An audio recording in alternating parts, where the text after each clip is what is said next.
মিলন শহরে ব্যবসা করে। গ্রামে শুধু পড়ে রয়েছে বৃদ্ধ বাবা। এখন বাবাকে দেখাশোনার জন্য কেউ নেই বললেই চলে। মা গত হয়েছে বছরখানেক হবে। মিলনের যে বাবাকে দেখার জন্য মন উতলা হয় না এমনটা না, কিন্তু কি আর করার, ব্যবসার ব্যস্ততা যে চেপে ধরেছে। ইদানিং গ্রাম থেকেও বাবার কোনো চিঠি আসেনি। মিলনও কয়েকদিন খোঁজ খবর নিতে পারেনি। আজ মিলনের মনটা খুব খারাপ। তার বন্ধু দীপু তার দোকানে এসেছে। মিলনকে দেখে মন খারাপের কথা জিজ্ঞেস করায় মিলন বলল, কালকে রাতে একটা খারাপ স্বপ্ন দেখেছি একটি ঘরে এক অপরিচিত আওয়াজে কে যেন আমায় ডাকছে। তার করুণ সুর আমাকে অস্থির করে দিচ্ছে। ঘরে ঢোকার পর এক কোণায় বাবা শুয়ে অসহায়ের মতো কাঁদছে। আমি বাবাকে ধরে সাহায্যের জন্য আশেপাশে সবাইকে ডাকছি, কিন্তু সব কিছু নিস্তব্ধ, কেউ কোনো সাড়া দিচ্ছে না। অসহায়ের মতো আগতি মিনতি করতে করতে নিজেই দেখলাম বাবার জায়গায়, এবং বাবা কোথাও নেই। আমি বাবার বিছানায় শুয়ে আছি। আমি নড়াচড়ার কোনো শক্তি পাচ্ছি না। শুধু বুকের মাঝে একটা চিনচিন ব্যথা করছে। দমটা বন্ধ হবার সময় ঘুমটাও ভেঙে গেল। দীপু স্বপ্নের কথা শুনে মিলনকে বলল, তোর উচিত কাকাকে একটু দেখে আসা। তুই এদিকটা নিয়ে অত চিন্তা করিস না, সেটা আমি ম্যানেজ করে নিব কয়েকটা দিন।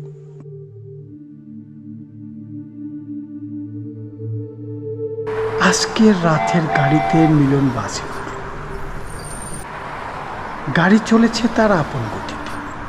অন্ধকার গহীন রাত, চারপাশে ছমছমে পরিবেশ। মিলন গাড়ির ভিতরে কখন ঘুমিয়ে পড়েছে সে জানে না। হঠাৎ গাড়ি একটা টিকিট কাউন্টারে এসে দাঁড়ায়।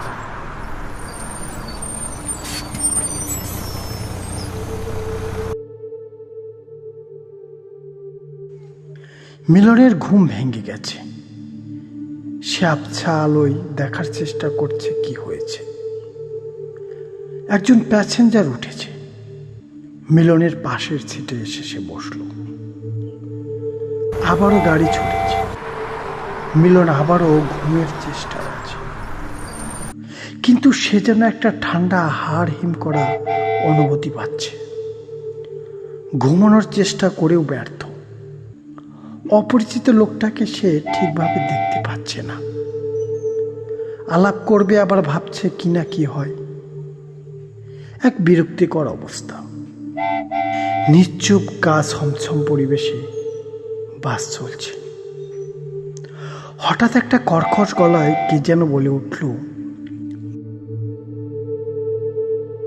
বাবু, কোথায় যাবেন আপনি? চমকে উঠে মিলন পাশে তাকাল। পাশের লোকটির দৃষ্টি যেন সামনের দিকে নিবদ্ধ। মিলন বলল, গ্রামে যাচ্ছি বাবাকে দেখতে। অনেকদিন তার কোনো খোঁজ পায় না।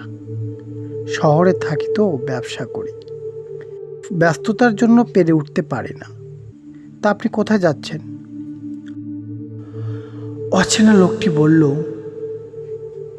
ছেলের কাছে যাচ্ছি বাবু। সে অনেক ব্যস্ত। ছেলে তার বাবার মতোই হয়েছে। আমিও একটা সময় খুব ব্যস্ত ছিলাম, ছুটেছি অর্থের পিছে, কিন্তু সব কিছুই তো আমার ওই ছেলের জন্যই। সেই ছেলেই ছিল আমার দুনিয়া। সে দুনিয়া যখন সরে গেল তখন যেন মানসিকভাবে কষ্টে ছিলাম। চিঠি লিখেছি অনেকবার, কিন্তু সে আসেনি। তাই যাচ্ছি তার কাছে। আপনার ছেলে কোথায় থাকে? তা তো জানি না, কিন্তু ছেলের দেখা না পাওয়া পর্যন্ত চলছি গন্তব্যহীন। কি বলেন, আপনি তো হারিয়ে যাবেন।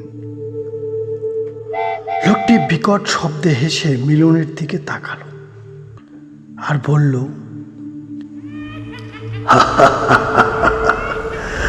বাবু, মৃত্যু দুনিয়া থেকে কি কেউ হারায়?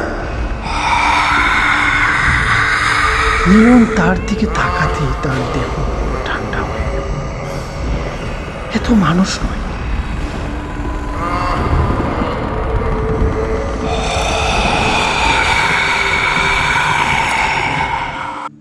সকাল হয়েছে, বাস কন্ট্রাক্টর মিলনকে ডাকছে। মিলন চোখ মেললেই কন্ট্রাক্টর বলছে, আপনাকে কতক্ষণ ধরে ডাকছি, অজ্ঞানের মতো ঘুমাচ্ছে। মিলনের গন্তব্যে চলে এসেছে। মিলন বাস থেকে নেমে গ্রামের বাড়িতে গেল। বাড়িতে কেউ নেই। প্রতিবেশীদের কাছে শুনে তার বাবা গত হয়েছে 1 সপ্তাহ। মৃত্যুর শেষ অবধি তার বাবার তার নাম করেছে। গ্রামবাসী বলল, তোমার বাবার চিঠি কি তুমি পাওনি? মিলন কাঁদতে কাঁদতে বলল, বাবার চিঠি তো আমার কাছে আসেনি, কিন্তু এসেছে বাবার আত্মা।